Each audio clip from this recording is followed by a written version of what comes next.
هەفتەی جیهانی شیری دایک دەبێتە تەوەری سەرەکیمان تەوەری یەکەمی ئەمڕۆی بەیانی 24 و لەگەڵ پسپۆڕێکی تایبەت و دکتۆرێکی بەڕێز قسە دەکەین. هەمیش دکتۆر کاوە عومەر کە پزیشکی پسپۆڕی منداڵانە لە سۆرانەوە لەگەڵمان دەبێت. بەڵێ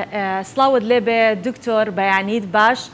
دکتۆر ئاگای لە ئێمە بێت و گوێی لە ئێمە بێت نوشیگیانیشتە بێ قاوەکەت ئەگەر گوێبیستمان بی دکتۆر دەمانەوێت سەبارەت بە ئەوە قسە بکەین کە بزانین دەبارەی شیری دایکەوە چەندە گرنگە چونکە بێگومان دکتۆر پێم وابێت لایڤی کردوتەوە ئاگاداری هاوڕێیان و برادران یەکات کە فۆڵۆی ئەکەن و فۆڵۆوەری ئەوەن ئەم بابەتە ببینن چونکە بێگومان هەکار بابەتەکە زۆر گرنگە چ ئەگەر کەسێک لەلایەن لاپەڕی تایبەتی خۆیەوە بێت چە لە ڕێی پرۆگرامێکی تەلەڤیزیۆنیەوە بێت من پێم وایە ئەگەر هەر دایکێکی شیردەر ئەناسێ ئاگاداری بکاتەوە. دکتۆر دووبارە بەیانی باشت لێ ئەەکەم لە پەخشی پێش ئەوەی کە بیتە پەخشیشەوە لەگەڵ ئێمە هەر ئاگادارە بووین جەنابەت قاوەکەت نوشیگیانە کرد و پێم وابێت لایڤیشت کردوتەوە هیوادارین هەمیشە تەندروست و لەش ساغبی دکتۆر.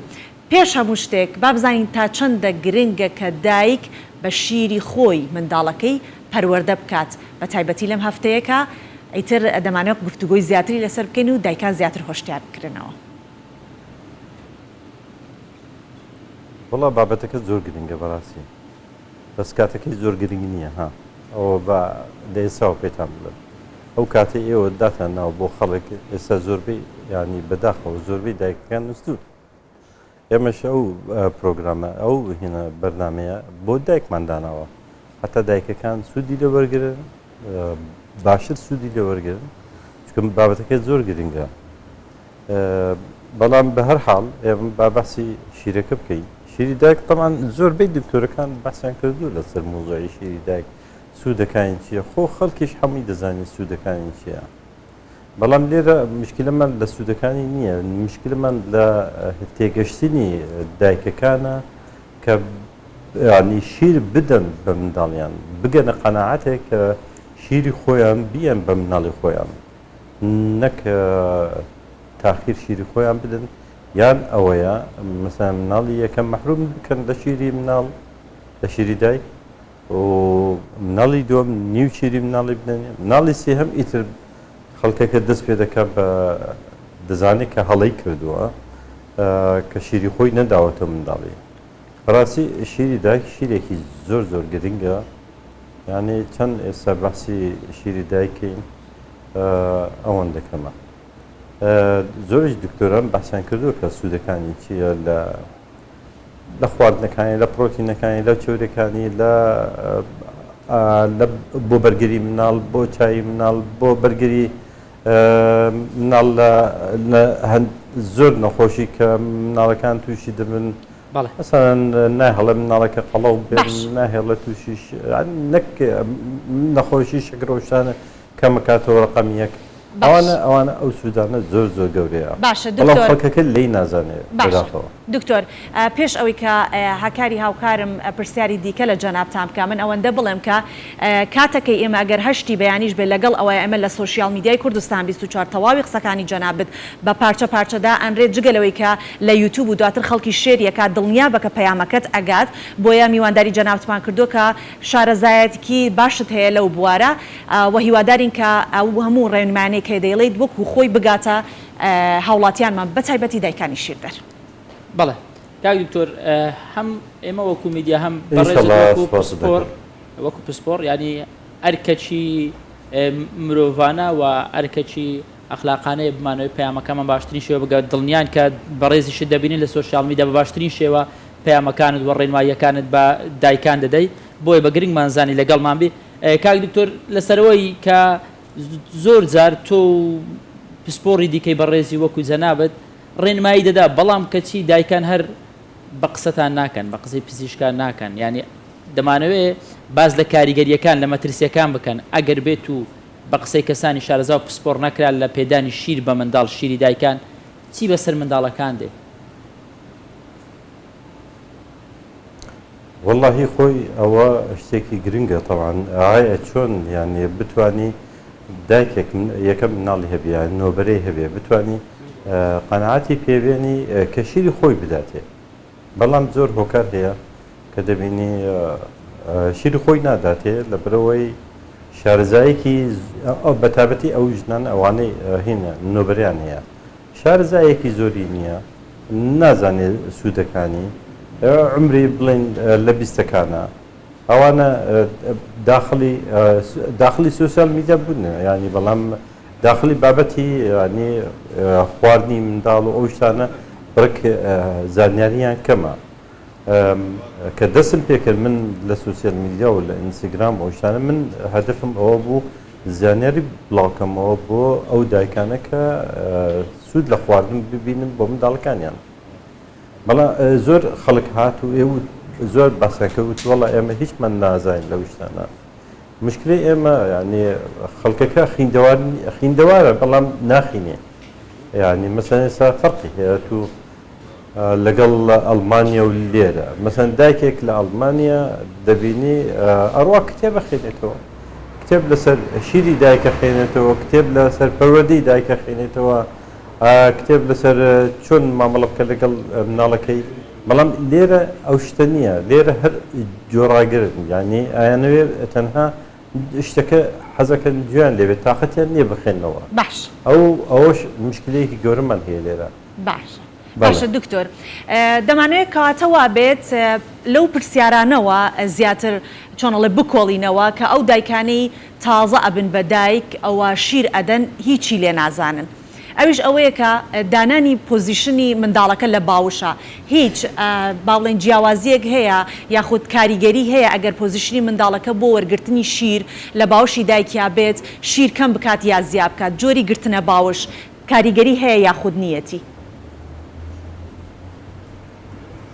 کاریگەری ئەوە جۆرەکەی خۆی ئەبێ دا من ئەهاوە بە شێوەیەک بێ 45 دەرەجە سەرەکەی بڵند بێ و شیرەکەی بداتێ ئەگەر هاتوو مجالێکی بداتێ بەسراحەت شیرەکە بخوات و لە کاتی خۆی کە شیرەکە بیە بە مناڵەکەی هیچ کێشەی نییە بەڵام ئەگەر لە کاتێک مەسەن دەبینی بە پاڵکەوتنە شیری بداتێ ئەوە لە بیدایە لە یەکەم هەفتە و دووەم هەفتەوە باسە دوای وردەوردە مناڵەکە خۆی دوورە خاتەوە لە شیری دایکیان دایکەکە تاخیر شیرەیاتە منداڵی مەسەن دەبینی مناڵەکە برسیتی و تاخیرە یاتە منداڵی مناڵەکە تەمان عەسەبیە بێ وەختە دەبینی ینی دایکەکەی ئیشیە مەژغوڵە خۆتان نەزانانی ئەمە دایکەکان زۆربیان مەژغوڵن لێرە یان مەژغوڵن لە مەطبەخ یان مەژغوڵن بە پاکردنەوەی ماڵەوە یان مەژغوڵن بە مۆبایل ئەو شتانە ئەو جا لەبەرەوە تاخیر شیرێن بە مناڵەکەش عەسەبیە بێ خۆی دوورە خاتەوە بەڵام مەمەکە حازری کردووە یەکسەر خاتت دەبی و شیرەکە ئەخوا بە ئاسانی ئیتر دەبینی مناڵەکە دوایی ماوەیەک واز لە شیری دایکی دێنە حەز لێ نییە لەبەرەوەی دەبینێ یەکەم بە زەحمەت وەرەیەگرێ بە تاقیر وەرێگرێ جار بەجاریان شیرەکە نایەتە درۆ باس هەندێک جار دایکان شیریان کەمە یعنی هەر سروشتی ئافرەتەکە بەو شێوازەیە شیری کەمە ڕەنگە ئەم شیرە نەتوانێت منداڵەکە تێر بکاتیان هەندێک جار منداڵێکی ئینکار هەیە ڕەنگە منداڵەکە زۆر لەگەڵ شیرەکەی دایکی یەک نەبێ بۆ ئەوەی تەواوکەری خۆراک بۆ منداڵەکە هەبێ چ ڕێگەیەک دایکەکە بگرێتە بەرباشە وەڵای زۆر بە دایکانمان وتمان ئەگەر هاتو ئێوە شیرتان کەم بوو یەکسەر بڕۆم بەلای دکتۆر یان سوەری منداڵ یان خۆی زۆربەی ئیشی سوەری منداڵە ئیشی سپۆری خواردن ئەوانە یعنی پلانێکی بۆ دانین کە بتوانێت شیرەکەی زیاتکە زۆربەی دایکەکان یعنی کە خواردن نەخۆن ئاو زۆر ناخۆن مشکلەکە لێرەیە کە ئاو زۆر نەخوات مەسەن ڕۆژی ئەبێ تقریبا 2 لتر ئاو بخوا ئێوە یەک بەرداغێک دەخوا یەخۆ لە 180 شیر ئاوە ئەگەر هاتوو ئەو ئاوەی نەداتێ ینی ئاوێکی باش نەخوات شیرێکی باشی بۆ دروست نابێ یان شیرەکە دەبینی تامەکەیە گۆڕێ مناڵەکەشە وەختە دەبینێت تامەکەی گۆڕاوە حەزی لێ ناکە خۆی ئەکێشێتەوە بەڵام دایکەکە ئەگەر هاتوو خواردنێکی باش بخوا شتێکی تەندروست بخوات نەک شتی خراپ بخوات ناوەڵە شیرێکی باشی بۆ دەرەچێت تامێکی خۆشی لێ دێت و دومینی دائما افراد ابي جسمي باك بيه حتى اكو نالك نزيكي بيتوا استراحت كات شريكي باشي باش دكتور اگر دبيني مثلا شريكي كم بو برافو عليك دكتور باشە دکتۆر کەواتە دایک دەتوانێت لە دوای 6 مانگ یەکەم بە دڵنیا بە 6 مانگ یەکەم هیچ شتێک نەدا بە منداڵەکەی جگە لە شیری خۆی تەنانەت ئاویش بەڵام لە دوای 6 مانگی یەکەمەوە ئەتوانێت هاوکاری خۆراکی تر بەربگرێت دەمەوێت بزانم بۆ دایکانەی کە دوانەیان هەیە ئایا ئەو دایکانی دوانەیان هەیە ئەبێت ترسی ئەویان لەلا دروست بێ وەڵا یەکێکیان زەعیفترە بێ ئەوەکەی تریان بەشی ناکە یان شیرەکە بەشی هەردووکیان ناکە کایتێک کە دایکێکی دوانەدار ئەتوانێت بە هەردوو سنگی هەردووکیان پەروەردە بکاتیان یەکێکیان لاواازتر دەرەچێت چۆنە ئەمە؟ والله ئەتوانێ یانێ خۆی ئێستا من زۆر ژنم دیوە مەسەن دوانە بوودە مناڵەکانیان تەنها شیری خۆی داوەتێ و شیری خۆشی بەشی کردو بۆ هەردوو مناڵەکانی ئێمە چۆن نەزانین ئەو شیرە بەشەکە بەش ناکە ئەمە ئەبێ پێیان بڵێن ئەبێتیان گەین چۆن ئەو شیرە من چزانم بیسا ئەو شیرە بەشێکیان بەشی ناکە وایە وانە بەڵێ بزانین دایکەکە چۆن نەزانێ مەسەرەن ئەو مناڵە ئەو شیرەی خواردۆ تێر بۆ لێ ئەبێ بیکێشی مناڵەکە بکێشی ئەگەر هاتوو مناڵەکە لە 4 مانگیەکەم 750 غرامی زیاد کرد مانگانە یعنی ئەوە تەواو شیرەکەی خواردۆ بەشی کردووە بەڵام ئەگەر لە 750 غرام کەمتر بوو ئەو لە 4 مانگیەکەم بەڵام ئەگەر لە 750 غرام کەمتر بوو یعنی کەواتە ئەوە بەشی ناکە یعنی شیرەکە کەمە یعنی کەواتە ئەبێ شیرەکی ئیزافی بۆ دانێ شیری دوامی بۆ دانێ کاویش خۆی شێر نابێ خۆی ینی اختیاری بکە یان هەڵبژێریان بڕۆ بۆ سەد دەلێ چکە مناڵ لەگەڵ مناڵ فەرقی هەیە لەگەڵ شیر دەبینی مناڵ هەیە مەسەن لاواز و زەعیفە بێ شیرێکی تابەتی بدەیتێ دەبینی بۆ هینە یعنی صحەتی باشە بەڵام زەعیفە شیری احتیاجی بدەیتێ ئەوە دکتۆری مناڵان خۆیان ئەوان دەزانن ئیتر شیرەکەی بۆ دانێن کاک دکتۆر دەگوترێت زۆر جار منداڵی تازە ساوا مانگێک دوو مانگی هیچ شتێکی پێ نەدرێ با تامی دەوی نەگۆڕدرێ ئەمە ناو قسەم جێلێ بووە بەڵام دەکرێت لەم تەمەنە شەربەتی فرێش یان ئەو بابەتانە جگە لە شیر بدرێت بە منداڵی ساوە منظمەی صحی عالمی ئەڵێ یعنی قەدەغەیە بە هیچ شێوەیەک حتاکو 6 مانگیەکەم هیچ شتێک بدرێت بە منداڵ غەیری شیری دایک بەڵام ئێستا مۆزوعەکە نەختێک گۆڕە ئێستا ئەتوانێ ئەو منظمەی ئەڵێ ئەتوانین لە 4 مانگەوە دەست پێ بکەیت لە 4 مانگەوە دەست پێ بکەیت یعنی بە خواردنی داخلی خواردنێکی سووکی بکەیت بەڵام بە شەرت و شروتە یعنی نەک هەموو مناڵەکە توانێت لە 4 مانگ داخلەکەی یەکەم مناڵەکە نابێ خوددەش بێ ینی نابێ پێشوەخت لە دایک بێ کە کاتی لە دایک بۆ وەزنەکەی باش بووە کە ئەگاتە 4 مانگ مناڵەکە بەهێزە بەقوتە سەری خۆی ڕاگرێت باشە ئەوەش ئەبێ دکتۆری مناڵ بڕیار بدا باشە بەڵام زۆربەی دکتۆر براتە لە 6 مانگ بەڵام هەیە دکتۆر کە مناڵەکە دەبینێ بە ڕەئی خۆی ئیتر دەیخاتە داخلێکە بۆ خواردن لە 4 مانگی یان ئەڵێن نا چاوەڕێکە هەتاکو 6 مانگ لەبەرەوە هیوادارم هەموو دایکێک ئەگەر بیەوێ مناڵەکەی داخلی خواردن بکات لە 4 مانگی باسەدای دکتۆری مناڵان بکە ئەو پێڵێ باش ئاسانە باشە دکتۆر ئێمە هەر باسی سوودی شیری دایکمان کرد بۆ منداڵ لە لایەکی دیکەشەوە با باز لە دایکەکە بکەین چونکە هەندێک دایک هەیە بە ئارەزووی خۆی ناوێت شیر بدا بە منداڵەکەی لەبەرەوەی کە هاوسەنگی جەستەی تێک نەچێت چونکە لە دوای ئەوەوە بڕێک کێش زیاد دەکات دایکەکەوێ ڕێجیم بکات لەبەرەوەی کە خواردنی زۆر نەخوات لەبەر شیری منداڵەکەی شیری خۆی لە منداڵەکەی ئەگرێتەوە بابزانین وەکو دواپرسیار سوودەکانی شیردان بە منداڵ بۆ دایکەکە چییە لە کاتێکدا لە کاتی لە دایکبوونی منداڵ تووشی خەمۆکی ئەبێت تووشی زیابوونی کێش ئەبێت تووشی کۆمەڵێ نەخۆشی ڕەنگە ببێت پوکانەوەی ئێسک ببێت ئەگەر شیر نەدات ئیتر چ دیکە هەیە کە دایک ئەبێ بیزانێت بۆی کە ئەم شیرە تەنیا بە سوودی بۆ منداڵەکەی نییە پێدانەکەی بەڵکو بۆ خۆشی هەیەی والله خۆی سوودەکەی بۆ دایکەکە سوودێکی زۆر گەورەی هەیە بەڵام بەداخەوە لێرە بە هەڵت تێگەشتە ئەڵێن ئێمە ئەگەر خواردن زۆر بخۆین هەتا شیرمان زیاد بێ قەڵەوە بین بەڵام وانە یعنی خۆت کە شیر ئەی بە مناڵ شیر خۆی چی تێدایە پرۆتینی تێدایە چوری تێدایە لەکوێوە دەرەچێت لە لەشی دایکەکەەوە دەرەچێت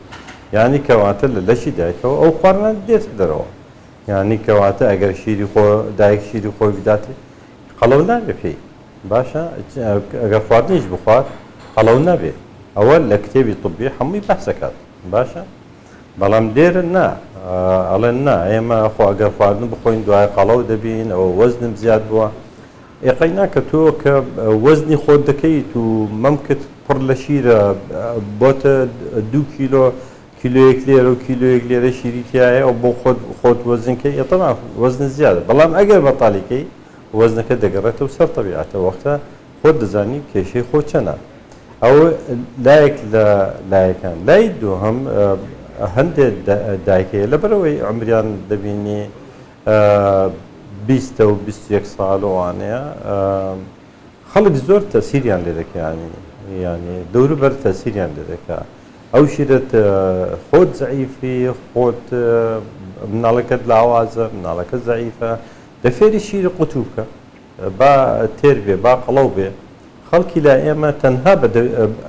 بە دووی قەڵەوی ئەگەڕێن یعنی فەرقی هەیە لەگەڵ دەرەوە بە دووی تەندروستی ئەگەڕێن بەڵام لای ئێمە بە دووی قەڵەوی ئەگەڕێن ئەنجا مناڵ چەند قەڵەو بێ یعنی دایکەکە زۆر باشە لەگەڵی ئەوە بەڵێ بەڵێ سپاس دەکەین دکتۆر کاوە عومەر پزیشکی پسپۆڕی منداڵان سەبارەت بەم بابەتەکە بابەتێکی زۆر گرنگە بە شیردانی سروشتی بۆ منداڵان لە سۆرانەوە لەگەڵمان بوویت سپاس دەکەین.